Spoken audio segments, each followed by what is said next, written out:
আমাদেরকে পরিকল্পিতভাবে নির্বাচন থেকে আলাদা করা হইতেছে, পরিকল্পিতভাবে ট্যাগ দেওয়া হইতেছে না আমরা নির্বাচন বিরোধী। আমরা কিন্তু নির্বাচন বিরোধী না, আমাদের সবগুলাই লাগবে। কেউ বলতেছে আমার এটা চাই ওইটা চাই না, ওইটা চাই সেটা চাই না, আমার সবগুলা চাই। আমি সংস্কার চাই, আমি বিচার চাই, আমি জুলাই ঘোষণাপত্র চাই, আমি নির্বাচন চাই। তারা দেখা যায় আপনি যদি খেলেন, আপনাকে মাঠে এসে খেলতে হবে। আপনার দর্শক সারি থেকে খেলাকে নিয়ন্ত্রণ করার আপনার কোনো অধিকার নাই।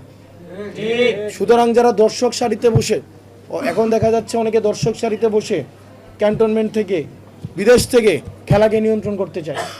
আপনারা যদি খেলতে হয় তাহলে আপনারা মাঠে আসেন, মাঠে এসে আপনি লিগ্যালি আপনি আমাদেরকে, অন্যদেরকে যার সাথে খেলবেন তাকে হারান, কোনো সমস্যা নাই।